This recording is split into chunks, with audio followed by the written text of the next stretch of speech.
Kalau setiap kali sumur itu mengeluarkan bau yang busuk, bangkai, maupun bau anjir darah, biasanya pasti bakal terjadi masalah besar di desanya.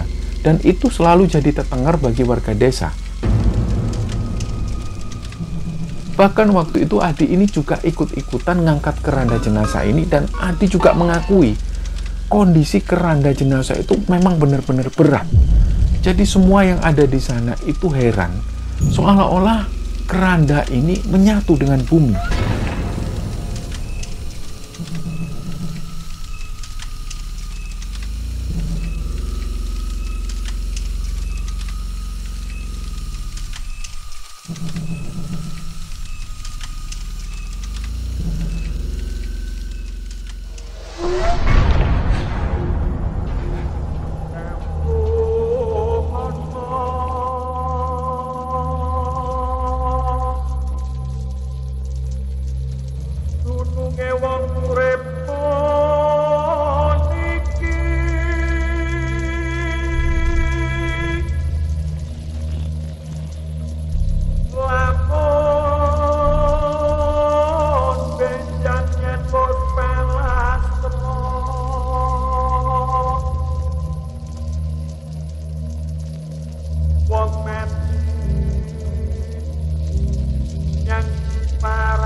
Bismillahirrahmanirrahim. Assalamualaikum warahmatullahi wabarakatuh. Sobat Kembara Sunyi dimanapun berada, pada kesempatan kali ini kami akan membagikan kisah yang dikirim oleh Sobat Kembara yang bernama Benny yang asalnya dari Sumeneb, Madura. Sebelum kita masuk ke ceritanya, untuk teman-teman yang nonton tayangan ini dan belum subscribe, jangan lupa untuk subscribe lebih dulu agar channel Kembara Sunyi ini lebih berkembang lagi dan kami lebih bersemangat lagi dalam membuat konten-konten terbaru di Kembara Sunyi. Dan untuk teman-teman yang telah mendukung kami sejauh ini, kami mengucapkan terima kasih banyak. Semoga amal kebaikan teman-teman dibalas kebaikan berlipat oleh Allah Subhanahu wa Ta'ala.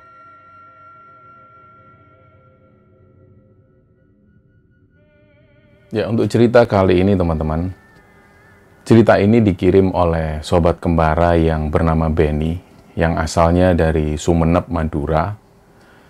Nah, dalam episode kali ini, Benny menceritakan tentang pengalaman yang pernah dialami oleh sepupunya sendiri yang bernama Adi. Jadi pada saat kejadian itu, beberapa tahun kemudian Adi menceritakan kejadian ini langsung kepada Benny karena Adi sebenarnya nggak bisa menulis dan Adi menganggap bahwa Benny yang bisa menulis dan mengirimkan ke Kembara Sunyi. Pada akhirnya Adi pun minta bantuan ke Benny. Jadi disinilah Benny menuliskan pengalaman yang dialami Adi yang terjadi di sekitaran tahun 2005. Jadi teman-teman, cerita ini pernah terjadi di sekitaran tahun 2005 di Kabupaten Sumeneb, Madura. Pada tahun itu ada sebuah teror yang sempat menggemparkan seluruh penduduk desa yang terletak di kota Sumeneb ini. Jadi pada saat itu Adi ini masih duduk di bangku SMA. Dan ceritanya ada seorang gadis cantik, kita sebut saja namanya Rani. Waktu itu Rani ini usianya sekitar 25 tahun, dan Rani kebetulan kenal dekat dengan Adi. Nah, Rani sendiri waktu itu bekerja di salah satu perusahaan yang bergerak di bidang jasa pengepul dan juga pengiriman ikan di desanya. Kita sebut nama desa ini dengan nama Desa Arum. Nah, pekerjaan yang digeluti Rani ini tentu sangat bermanfaat bagi Rani. Selain untuk menghidupi keluarganya, juga untuk keperluan pribadi Rani. Nah, waktu itu, Rani ini tinggal bersama ibu dan juga adiknya. Rani sendiri ini mulai bekerja sejak ayahnya itu meninggal beberapa tahun sebelumnya. Jadi Rani sendiri ini dikenal dengan gadis yang sangat cantik. Bisa dikatakan dia ini adalah kembang desa lah di Desa Arum pada saat itu. Jadi banyak sekali orang-orang itu yang simpati kepada Rani. Karena memang dia ini orangnya baik. Selain itu dia juga pandai bergaul. Nah, begitupun juga ternyata dalam pekerjaannya, banyak juga orang-orang ini yang bilang bahwa Rani itu juga merupakan sosok karyawan yang terampil dan juga cekatan dalam bekerja. Hal inilah yang akhirnya membuat Rani itu bisa mempunyai penghasilan tambahan di luar gaji pokok. Dia juga seringkali tidak menolak ketika ada jam kerja lembur. Jadi dari situlah gaji Rani ini terbilang lebih tinggi dari karyawan-karyawan yang lain. Nah, di sisi lain, ibunya Rani yang begitu senang sekali dengan karir putrinya itu, beliau ini ada semacam kegalauan. Karena di satu sisi lain, ibunya juga merasa kalau Rani seperti ini tentu banyak orang juga yang nggak suka. Nah, dalam waktu itu, ibunya juga bersyukur. Dengan Rani bekerja seperti ini, kebutuhan-kebutuhan harian itu bisa tercukupi, termasuk biaya sekolah adiknya Rani. Dan dengan karir Rani yang semakin bagus ini, menjadikan Rani itu idola di desanya. Nah, disinilah sebenarnya ibunya itu sempat khawatir dengan keamanan Rani, terutama dari sisi kesehatan juga ibunya khawatir karena Rani itu hampir setiap hari itu kerja selalu lembur. Jadi di sini ibunya itu selalu menasihati Rani supaya dia ini hati-hati dalam hidup bermasyarakat dan juga bekerja di lingkungan pekerjaannya itu. Ibunya Rani ini sadar betul bahwa anaknya itu banyak yang nggak suka. Jadi ibunya juga merasa khawatir. Di situ sang ibu ini hanya bisa mendoakan Rani dan ujung-ujungnya beliau hanya bisa pasrah. Hanya bisa berharap pada Tuhan agar anaknya ini selalu diberikan keselamatan. Nah, Adi sendiri yang waktu itu masih satu desa dengan Rani. Saat itu Adi sendiri juga menyadari banyak mendengar penilaian-penilaian dari masyarakat sekitar tentang Rani ini. Macam-macam penilaiannya. Nah, memang ada beberapa kalangan itu yang benar-benar simpati kepada Rani, tapi ada juga beberapa dari mereka ini yang sangat terlihat lah waktu itu menunjukkan sikap yang nggak suka kepada Rani. Nah, menurut mereka yang nggak suka dengan Rani, mereka ini bahkan menuduh hidupnya Rani itu penuh dengan mistis dan guna-guna. Adi sendiri juga waktu itu nggak paham. Mereka ini dapat info tentang Rani yang seperti itu dari siapa? Yang jelas kabar ini sudah mulai menyebar, terutama pada orang-orang di tempat perusahaan Rani ini bekerja. Adi sendiri yang notabene kenal dekat dengan Rani, waktu itu hanya bisa menanggapi gosip-gosip semacam ini dengan santai. Karena Adi sendiri waktu itu masih duduk di bangku sekolah, jadi dia nggak terlalu memikirkan atau memperdulikan tentang masalah seseorang, apalagi yang ada hubungannya dengan dunia gaib semacam ini. Nah, memang di desa ini, sesuatu tentang mistis, klinik, dan lain sebagainya itu bisa dikatakan desa ini memang gudangnya. Dulu kalau teman-teman masih ingat, di Kembara Sunyi itu kami pernah menceritakan cerita tentang susuk yang berasal juga dari desa tersebut. Nah, hal semacam itu memang bukan hal yang baru di desa ini. Nah, di desa ini juga sering kali terdengar ada beberapa warga yang meninggal secara tidak wajar. Dan itu terjadi hampir setiap tahunnya. Banyak orang-orang itu yang akhirnya menghubungkan kematian misterius orang-orang ini hubungannya dengan santet dan semacamnya. Inilah sebenarnya salah satu yang menjadi kekhawatiran Ibunda Rani waktu itu. Mungkin beliaunya tahu terhadap sikap dan sifat penduduk desa tersebut. Memang tidak semuanya, tapi tentu ada beberapa yang mempunyai sifat iri dan dengki. Nah, kejadian aneh yang dialami Adi, waktu itu Adi ini sempat mengalami beberapa kejadian sebelum ada teror-teror yang dialami oleh warga kampung. Jadi pada waktu itu, Adi ini ada belajar kelompok di rumah temannya. Dia pun berangkat, di sana dia mengerjakan pekerjaan kelompoknya itu bersama teman-temannya. Biasanya sekitar jam 9 malam, kerja kelompok ini sudah selesai dan Adi sudah bisa pulang. Jadi pada waktu itu Adi ini masih menggunakan sepeda angin menuju ke rumah teman-temannya itu. Nah, ternyata sekitar jam 9 malam memang pekerjaan ini sudah selesai. Semua tugas sudah dikerjakan, tapi namanya juga ketemu dengan teman. Jadi mereka keasikan ngobrol. Mereka itu ngobrol sampai nggak sadar waktu itu sudah jam 11 malam. Nah, karena Adi ini rumahnya yang jaraknya cukup jauh dibanding rumah teman-temannya yang lain, jadi Adi waktu itu pamit lebih dulu. Dia pun akhirnya pamit ke teman-temannya, dia memutuskan untuk pulang lebih dulu. Sekitar kurang lebih jam 11 malam, Adi ini mengayuh sepedanya menelusuri jalan raya. Dan suasana waktu di jalan raya itu memang masih cukup ramai. Karena waktu itu dia masih ada di sekitaran kota. Nah, setelah 15 menit dia ini mengayuh sepedanya mulai memasuki desa. Suasana di sana itu sudah mulai sepi.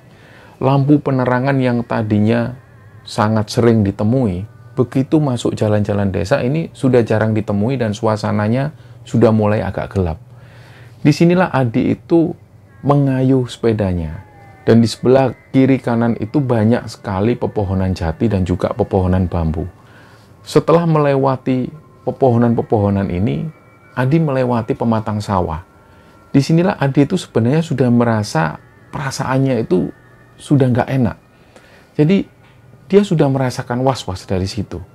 Dan ternyata benar, 15 menit kemudian, dia ini melewati sebuah jembatan. Nah, jembatan ini adalah jembatan penghubung antara kecamatan ke kecamatan yang lain tempat Adi tinggal.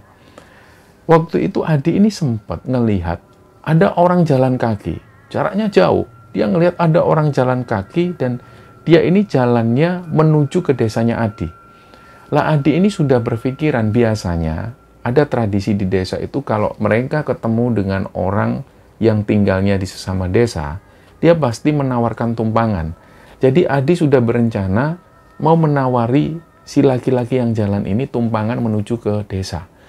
Nah, begitu mendekat jarak sekitar 5 meter, tiba-tiba orang yang jalan di depan Adi itu berbalik arah. Nah, Adi ini sempat kaget karena orang ini tiba-tiba berbalik arah dan menatap Adi.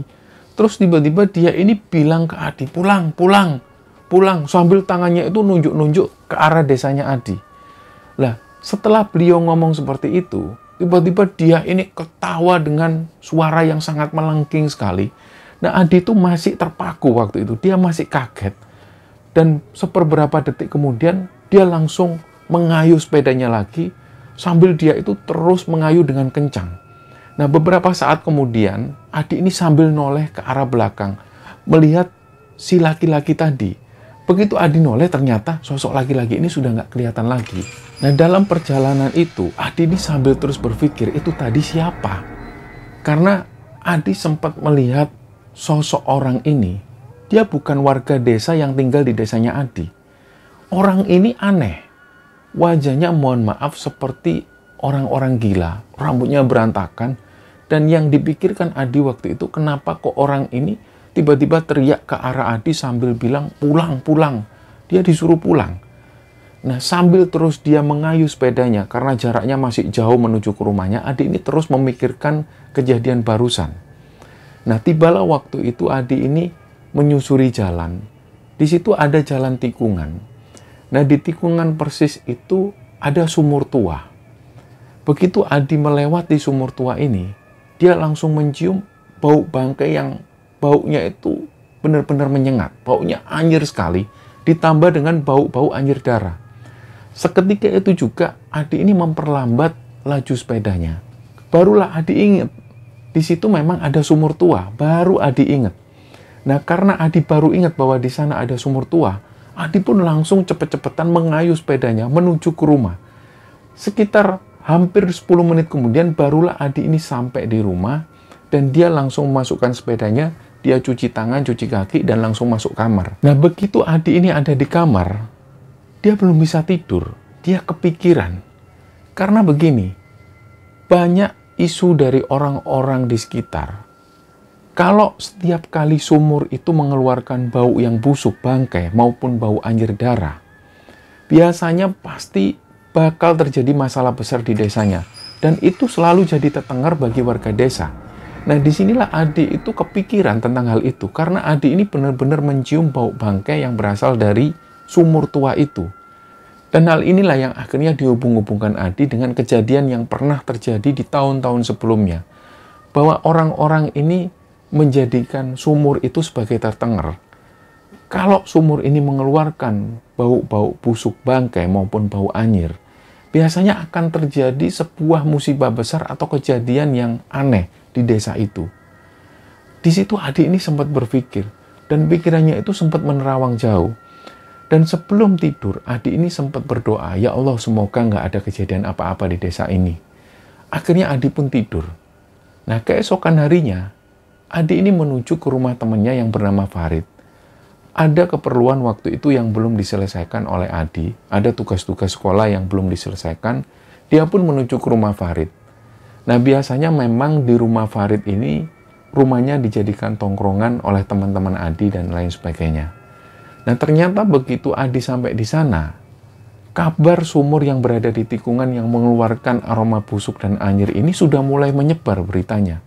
Ternyata banyak orang-orang lain yang juga mencium aroma busuk dari sumur ini. Nah, kabar itu didengar langsung oleh Adi waktu itu dari perbincangan orang tua Farid dengan beberapa tetangganya.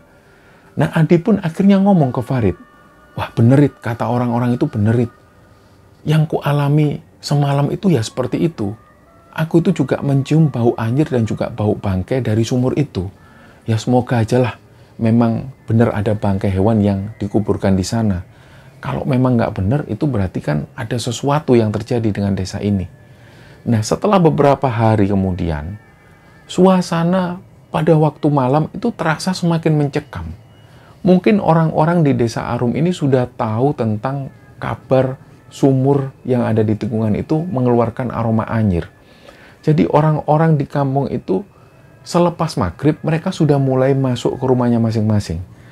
Jadi waktu itu Adi ingat, di sekitar jam 8 malam, suasana kampung itu sudah mulai sepi. Dan inilah juga yang membuat Adi akhirnya enggan untuk keluar rumah pada malam itu. Nah, keesokan harinya, penduduk desa Arum itu dibuat geger. Ternyata Rani, sang kembang desa itu mendadak sakit keras. Nah, Adi sendiri sebenarnya waktu itu belum tahu sebenarnya Rani ini sakit apa. Apa penyakit yang diderita Rani waktu itu? Adi nggak tahu. Nah, padahal Adi ini sempat berpikir, di hari sebelumnya, waktu itu Adi ini sempat berpapasan dengan Rani, dan Rani itu terlihat masih sehat. Dan menurut beberapa orang, dan waktu itu bapaknya Adi sendiri yang cerita, kondisi Rani ini sebenarnya mengkhawatirkan. Diagnosa dokter sendiri, Rani itu tidak mengidap penyakit serius, hanya penyakit kulit biasa. Tapi yang membuat orang-orang itu bertanya-tanya, kenapa Rani ini sampai sakit dan terbaring di rumah itu begitu parah. Jadi dari kulit-kulit Rani itu keluar semacam luka yang bisa dikatakan borok. Nah, menurut orang-orang yang sudah menjenguk Rani, memang mereka itu berkata bahwa kesehatan Rani ini juga menurun. Tubuhnya itu tiba-tiba mendadak terlihat kurus sekali. Dan di sekujur tubuhnya itu memang benar terdapat luka, dan lukanya itu sudah menjadi borok. Dan mohon maaf, orang-orang ini juga bercerita bahwa borok-borok yang ada di tubuh-tubuh Rani itu juga mengeluarkan bau yang luar biasa tidak sedap. Nah, menurut orang-orang ini juga, Rani ini sudah terkena teluh oleh orang lain. Entah benar atau tidak, karena ini semua tidak bisa dibuktikan secara ilmiah. Nah, akhirnya 1 minggu berlalu, Adi ini kedatangan seorang pamannya. Beliau ini asalnya dari kota Sampang, nggak jauh dari kota Sumeneb. Sebut saja namanya ini Cak Maman. Nah, Cak Maman ini adalah saudara bungsu dari bapaknya Adi. Jadi waktu itu sepulang sekolah, Adi ini melihat Cak Maman lagi ngobrol dengan bapaknya di rumah. Nah, Adi tentu kaget. Biasanya Cak Maman sebelum menuju ke rumah Adi, beliau selalu ngasih kabar lebih dulu. Tapi waktu itu tiba-tiba Adi kaget karena sudah ada Cak Maman di rumahnya. Jadi Adi menyapa, dan Adi waktu itu senang. Karena usia Cak Maman ini nggak terlalu tua seperti usia bapaknya Adi. Jadi waktu itu Adi langsung menyapa, "Loh, Cak Maman kapan datang?" Nah, waktu itu Cak Maman cuma bilang, "Iya, Cung, ini baru datang. Ini Paman lagi pengen liburan di sini. Sumpek di sana nggak ada temennya. Terus rencananya berapa hari Cak Maman liburan di sini?" "Ya sebentar aja, Cung, paling cuma 3 atau 4 harian lah." Nah, disinilah akhirnya Adi ikut ngobrol bersama bapaknya dan juga pamannya ini. Ngobrol lah mereka. Jadi waktu itu mereka ngobrol mulai dari urusan kerjaan, masalah sehari-hari, sampai dengan kondisi desa Arum waktu itu. Jadi Adi ini sempat menceritakan hal ini kepada pamannya itu. Termasuk Adi sempat cerita tentang kondisi Rani yang waktu itu menderita penyakit aneh. Dia cerita semuanya ke Cak Maman ini.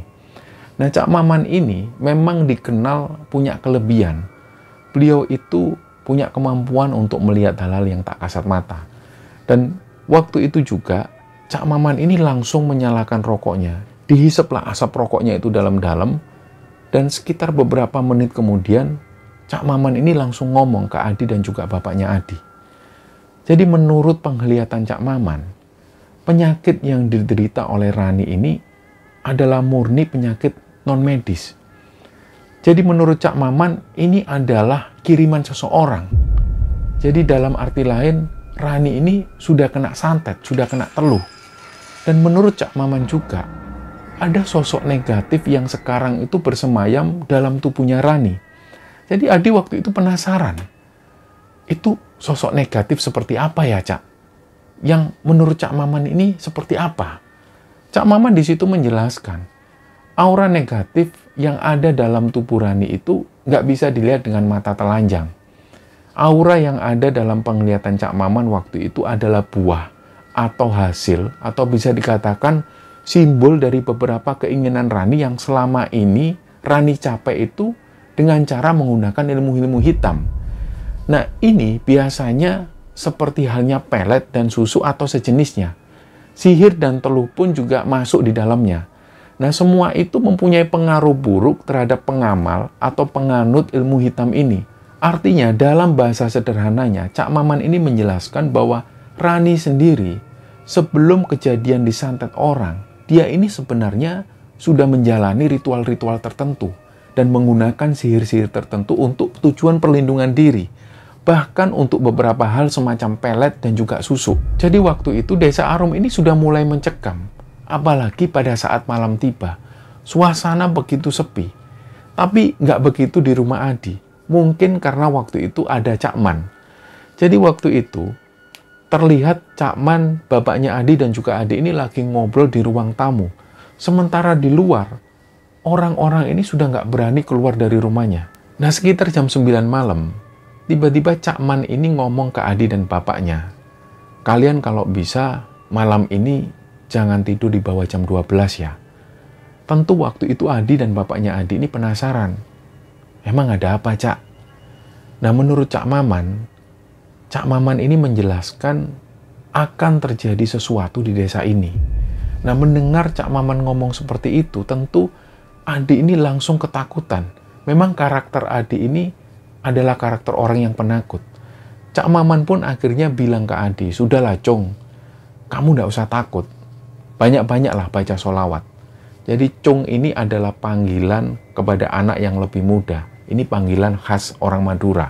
Jadi waktu itu Cak Maman ngomong lagi ke Adi, sudahlah Cung, kamu itu nggak usah takut. Banyak baca sholawat, banyak baca doa. Ya Cak. Akhirnya Adi pun jawab seperti itu. Nah, suasana malam itu semakin larut. Dari kejauhan itu terdengar banyak sekali lolongan anjing. Biasanya lolongan anjing ini jarang sekali mereka dengar. Malam itu mereka mendengar lolongan anjing, menambah suasana ini semakin mencekam. Nah, mereka bertiga itu menghabiskan waktu di ruang tamu sambil ngopi dan juga menikmati wedang jahe. Nah, sekitar jam 11 malam ternyata benar.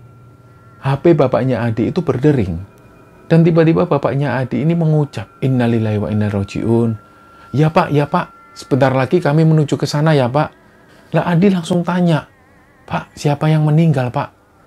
Rani meninggal Di. Akhirnya semua yang ada di sana mengucap innalillahi wa inna ilaihi raji'un.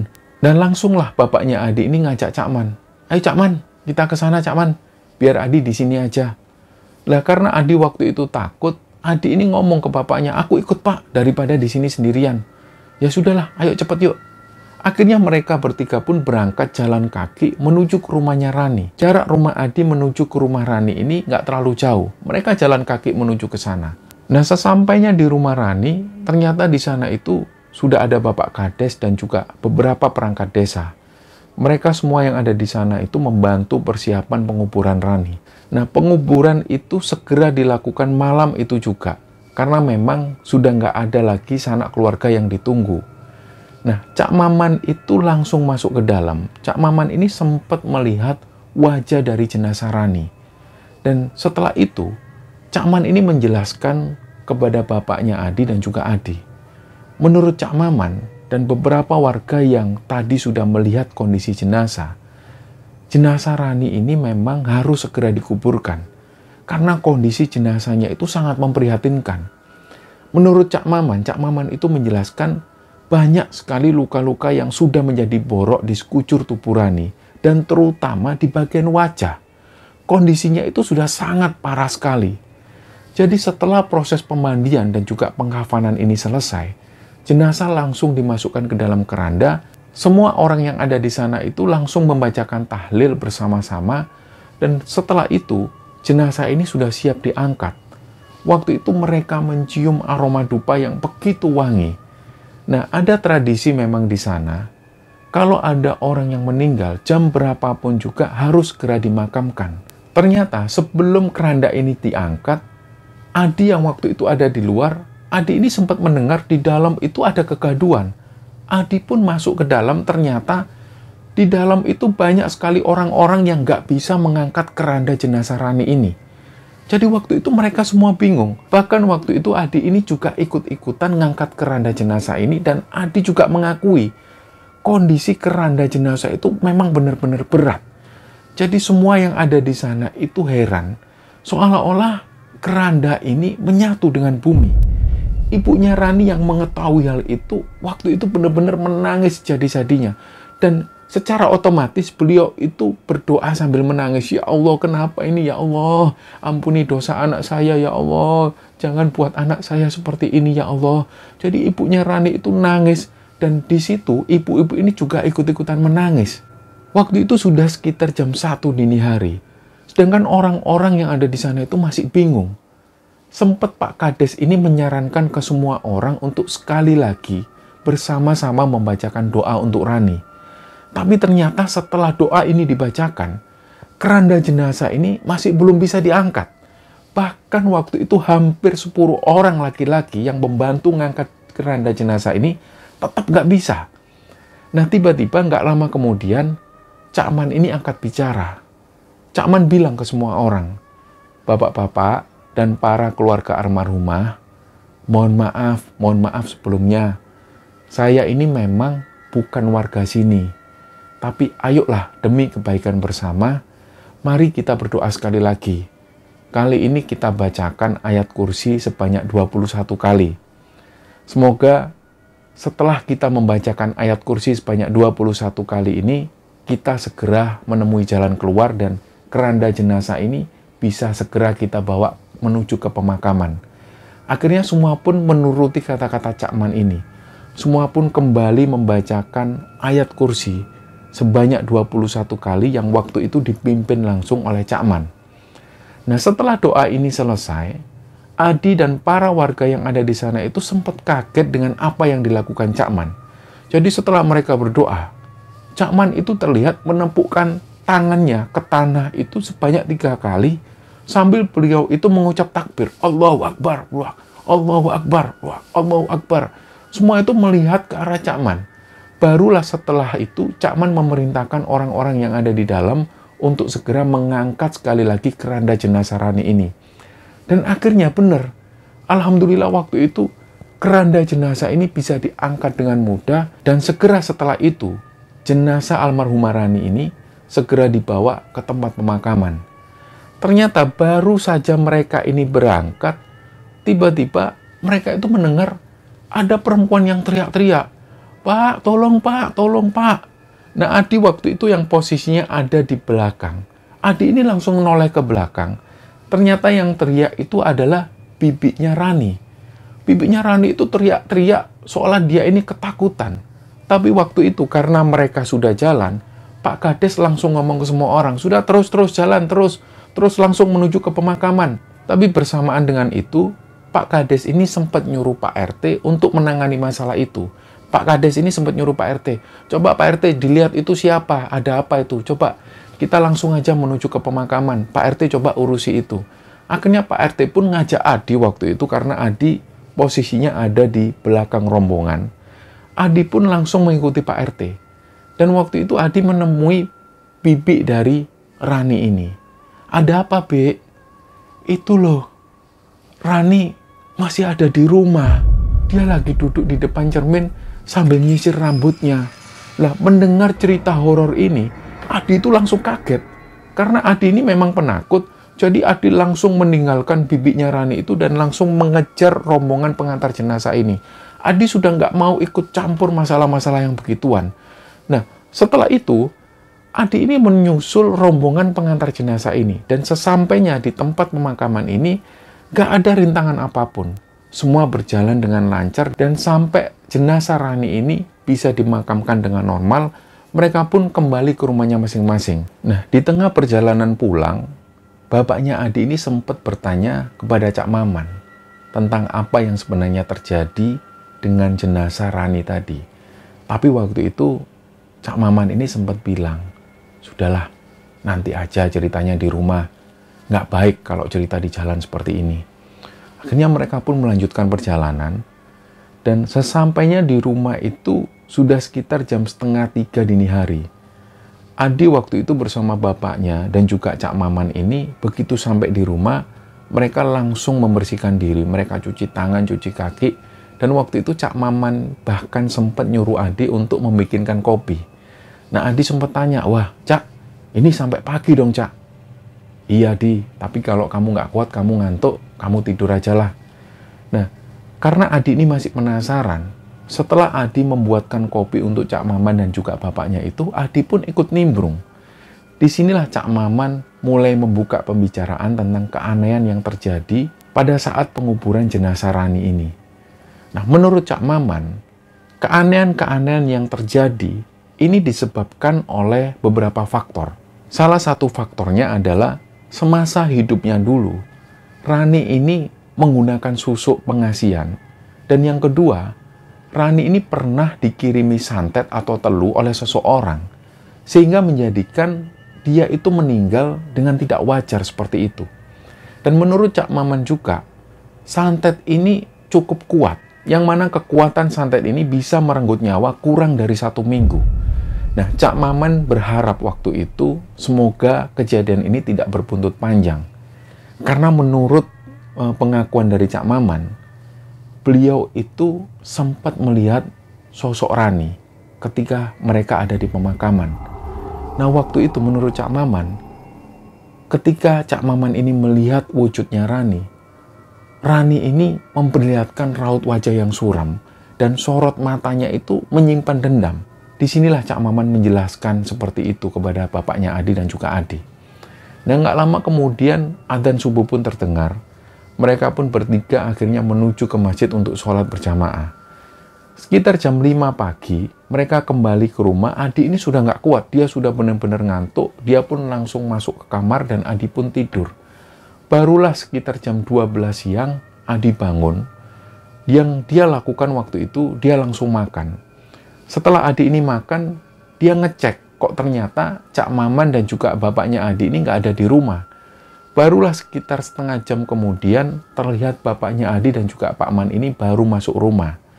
Ternyata di situ bapaknya cerita, beliau ini baru diundang oleh Pak Kades untuk menghadiri rapat warga di balai desa.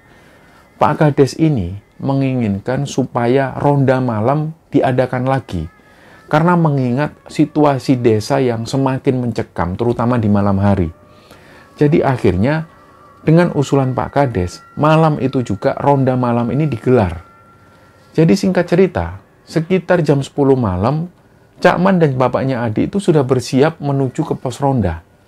Adi sendiri waktu itu takut sendirian di rumah. Akhirnya Cak Man sempat bilang ke Adi, "Sudah, Cung, nggak usah takut, Cung. Baca doa, baca sholawat. Insya Allah nanti paman juga pageri rumah ini supaya nggak ada yang ganggu." Nah, mendengar hal ini, Adi agak tenang. Cak Man pun akhirnya mengambil beberapa ranting pohon di depan rumah itu. Dan setelah itu, Cak Man ini membacakan doa. Entah apa yang dibacakan Cak Man waktu itu. Setelah Cak Man membacakan doa, ranting ini pun ditiup oleh Cak Man. Dan ranting ini digoreskan ke tanah mengelilingi rumah Adi. Setelah melakukan prosesi ritual ini, Cak Man menghampiri Adi lagi dan beliau bilang, "Cung, ingat ya, jangan buka jendela dan jangan buka pintu rumah." Adi pun mengiyakan saran dari Cak Man. "Ya, Cak." Setelah itu bapaknya Adi juga nyuruh Adi untuk mengunci pintu rumah. nanti pada saat bapaknya Adi pulang, Adi nggak perlu bukain pintu karena bapaknya sudah bawa kunci duplikatnya. Setelah itu akhirnya bapaknya Adi dan juga Cak Man ini berangkat dan Adi langsung menutup pintu rumah dan menguncinya. Nah, tinggallah waktu itu Adi sendirian di rumah. Adi langsung memilih masuk kamar. Setelah memastikan dan memeriksa semua pintu dan jendela ini terkunci, di dalam kamar itu Adi ini menyalakan televisi untuk menghilangkan rasa takutnya. Gak lama kemudian Adi pun tertidur. Nah, belum lama Adi ini tidur, tiba-tiba Adi ini kebangun karena dia mendengar ada yang manggil namanya. Dan begitu Adi ini bangun dalam kesadaran penuh, ternyata sumber suara yang dicari oleh Adi ini sudah nggak terdengar lagi. Dan bersamaan dengan itu, Adi ini juga mendengar pintu rumahnya itu ada yang ngetuk. Dak, dak, dak, dak, dak, dak, dak, dak. Nah, tanpa pikir panjang, Adi langsung keluar kamar dan jalan menuju ke pintu rumah itu. Nah, sebelum Adi ini buka pintu rumah itu, Adi ini sempat ngelihat jam. Waktu itu masih sekitar jam 1:30 dini hari. Adi sendiri heran, loh, masih jam 1:30 kok Bapak dan Cak Man sudah pulang. Wah, ini ada yang nggak beres ini. Jadi Adi itu sempat manggil-manggil Bapak dan juga Cak Man. Cak Man, ini Cak Man ya? Ini Bapak ya? Untuk memastikan bahwa yang di luar itu adalah Cak Man dan juga bapaknya Adi. Ternyata setelah Adi mengucapkan hal itu, gak ada suara apapun dan gak ada jawaban dari luar pintu. Disitulah Adi sudah mulai merasa ada yang gak beres. Dan Adi langsung balik lagi ke kamarnya. Tapi begitu Adi ini mau masuk ke kamar, dia dengar lagi pintu rumah ini diketuk sekali lagi. Dak, dak, dak, dak, dak, dak, dak, dak. Nah, Adi ini langsung ingat pesan dari pamannya bahwa dia sama sekali nggak boleh membuka pintu rumah maupun pintu jendela. Kalaupun itu adalah bapaknya Adi dan juga Cak Man, pastinya mereka sudah buka pintu dengan kunci mereka sendiri.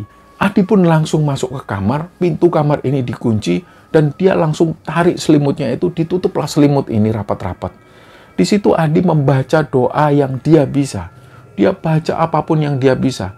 Sampai 15 menit kemudian, suara ketukan ini terus terdengar.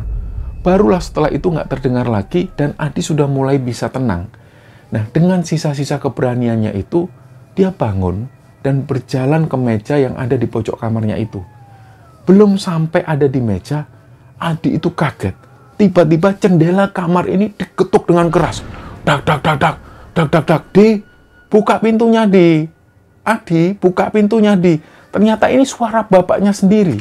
Lah, Adi itu sempat ketakutan. Karena suara bapaknya ini aneh. Disitulah Adi itu juga heran. Ini suara bapak. Tapi kok nggak seperti biasanya.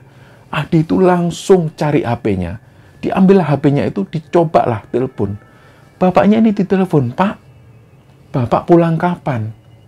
Nah, Adi ini sebelumnya nggak memberitahu bapaknya bahwa waktu itu sebenarnya ada yang ngetuk jendela kamarnya. Adi sendiri itu nggak mau mengganggu bapak dan juga Cak Man.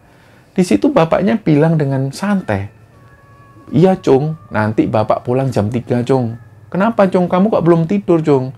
Besok kan sekolah. Kenapa kamu kok telepon?" Nah, bapaknya ini sudah curiga. Tapi Adi berusaha tenang. "Iya, Pak, nggak apa-apa, Pak. Ini Adi kebangun." Terus Adi tiba-tiba ingat bapak. "Ya sudahlah, Adi istirahat dulu ya, Pak." Ditutuplah teleponnya itu. Disinilah Adi itu langsung loncat ke ranjang. Ditutup lagi selimutnya itu rapat-rapat. Dan disinilah Adi benar-benar ketakutan. Karena sekali lagi Adi mendengar jendela ini diketuk dengan keras. Dan Adi mendengar sekali lagi suara yang mirip dengan bapaknya. Tapi lagi-lagi Adi yakin itu bukan bapaknya. Bapaknya masih ada di pos ronda. Jadi disitulah Adi itu benar-benar diteror. Kejadian itu sekitar beberapa menit.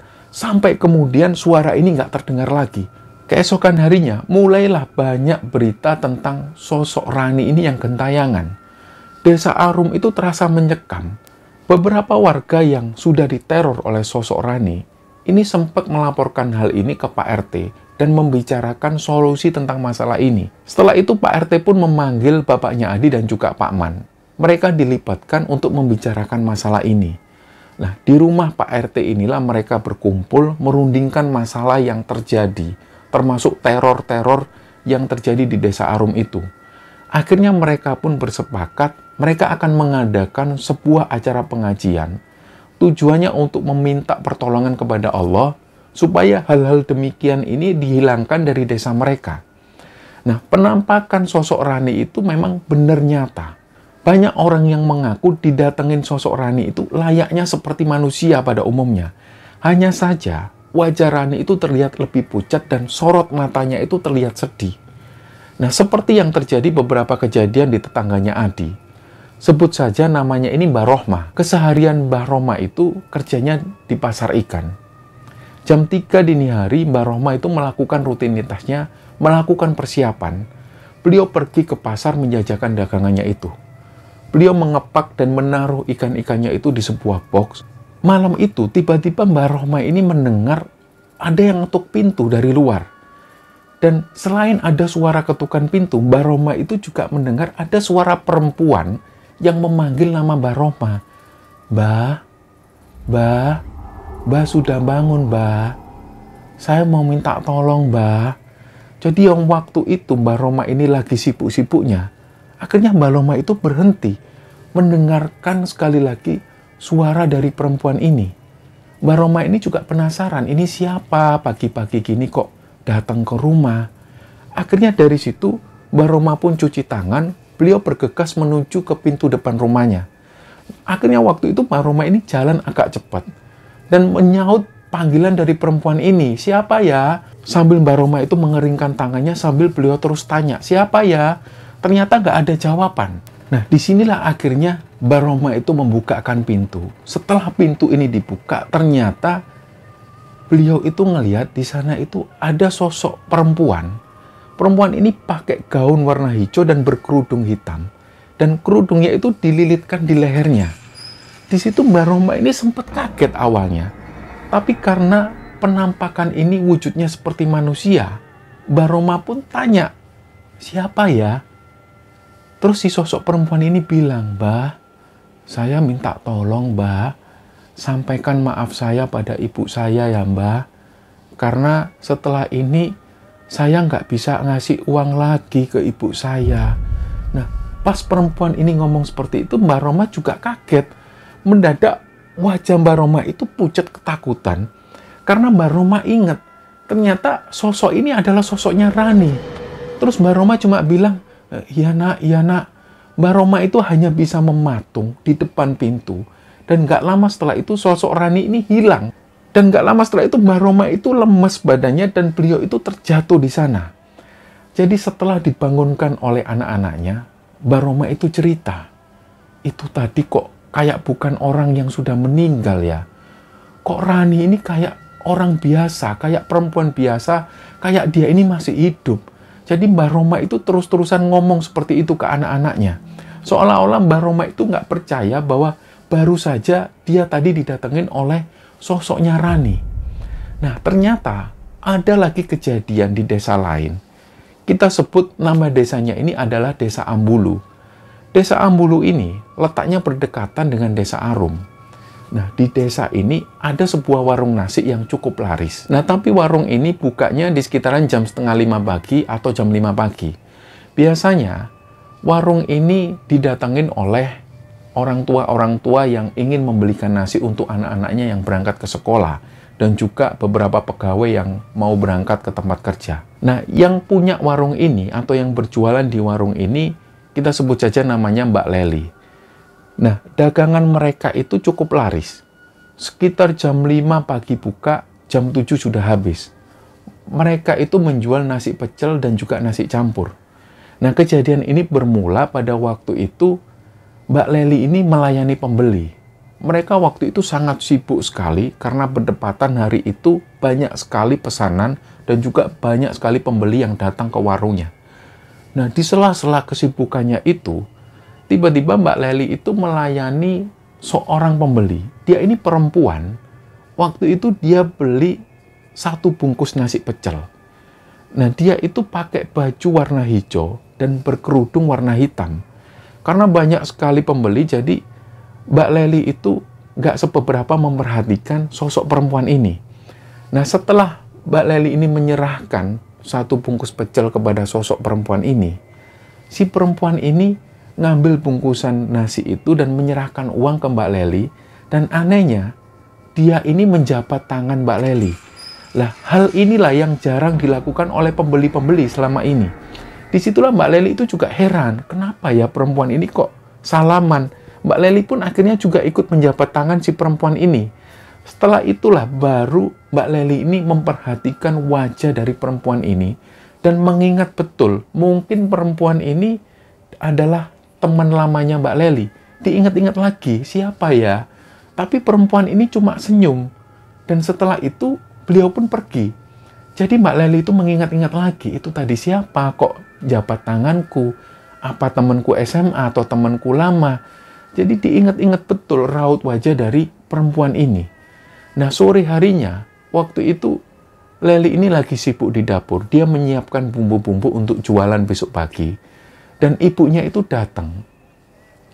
Disinilah ibunya Lely itu memberi kabar bahwa di desa Arum itu telah terjadi teror perempuan korban santet. Nah, kata ibunya Lely, sosoknya itu selalu menampakkan diri dengan baju warna hijau dan kerudung hitam. Nah, begitu ibunya menyebut warna baju dan juga kerudung warna hitam, Lely langsung teringat dengan pembeli yang tadi pagi beli di warungnya. Tapi Lely waktu itu sempat mengabaikan karena bukan hanya satu orang yang beli di sana dan pakai baju warna hijau. Tapi Lely ini coba iseng-iseng tanya ke ibunya, itu perempuan siapa Bu yang dari desa Arum itu? Itu loh, namanya Rani. Dia bekas karyawan pengepul ikan di desa kita ini. Dia aslinya dari desa Arum. Loh, anaknya gimana Bu? Ibu ada fotonya? Ada ini. Ibunya menyerahkan foto yang waktu itu masih berupa pas foto. Begitu Lely melihat wajah Rani di foto tersebut, Lely itu kaget dan bilang ke ibunya, loh Bu, ini anak ini tadi beli di warung kita loh Bu. Dia ini sempat jabat tanganku. Makanya aku tadi sempat heran, ini siapa kok jabat tanganku? Tak kira teman lamaku. Nah, ibunya sendiri nggak percaya, yang bener kamu. Iya Bu, tadi itu sempat aku itu jabat tangan dengan perempuan ini. Nah, disitulah mereka berdua itu heran. Dan sampai pada akhirnya cerita ini pun menjadi viral di desa Arum. Nah, kembali ke cerita di desa Arum yang sebelumnya mereka semua akhirnya mempunyai rencana ingin mengadakan pengajian untuk menolak bala dan juga untuk menghilangkan kejadian horor penampakan sosok Rani. Akhirnya pengajian ini pun dilaksanakan di rumah Pak RT. Pengajian ini akhirnya berlangsung selama kurang lebih 1 jam. Dan dalam pengajian ini, Pak RT itu sempat menghimbau kepada warga supaya untuk tidak lagi membicarakan dan menggunjing atau menyebar isu-isu yang tidak benar tentang kematian almarhumah Rani ini. Jadi Pak RT sempat menjelaskan, sudahlah, diambil saja hikmahnya dan diambil pelajarannya. Tidak perlu menyebarkan berita-berita yang buruk kepada si almarhumah ini. Biarlah almarhumah Rani ini tenang di sana. Dan alhamdulillah, setelah doa ini digelar, gak ada lagi gangguan-gangguan yang serupa terjadi. Tapi meskipun begitu, suasana di malam hari di desa itu masih terlihat sepi. Barulah setelah itu desa ini kembali normal seperti sedia kala. Nah, inilah teman-teman cerita yang diceritakan oleh Adi dan ditulis kembali oleh Benny dan dikirimkan kepada Kembara Sunyi. Dan perlu kita pahami bersama, ada beberapa hal yang perlu kita pahami tentang fenomena arwah gentayangan ini, teman-teman sekalian. Bahwa para ulama ini telah menjelaskan tentang ini semua. Bahwa pertama, tentang alam, bahwa alam itu terbagi menjadi 3, yaitu alam dunia, alam barzah, dan juga alam akhirat. Dan ketiga jenis alam ini memiliki status dan juga aturan tersendiri. Dan kedua, kematian adalah berpisahnya ruh dengan jasad, dan ketika pemisahan tersebut terjadi, ruh berada di alam barzah atau alam kubur. Ibarat perjalanan waktu, manusia ini sudah pindah ke alam lain dan itu tidak akan bisa kembali ke alam semula. Ruh manusia yang sudah pindah ke alam barzah ini juga tidak akan bisa kembali ke alam dunia. Dan ketiga, barzah secara bahasa berarti pembatas antara dua hal. Dan di sini maksudnya pembatas antara alam dunia dan juga alam akhirat. Dengan demikian teman-teman, ketika seseorang yang meninggal berpisah jasad dari ruhnya, maka ia tidak akan bisa kembali ke alam dunia, alias tidak ada istilah ruh manusia atau arwah gentayangan seperti itu. Adapun dengan adanya sosok wujud yang menyerupai orang yang sudah meninggal, boleh jadi ini adalah perbuatan jin yang sengaja untuk menakuti manusia, supaya manusia punya ketakutan lain selain takut kepada Allah. Semoga kisah ini bisa kita ambil hikmah dan ambil pelajaran di dalamnya. Mohon maaf kalau ada salah-salah kata. Wassalamualaikum warahmatullahi wabarakatuh.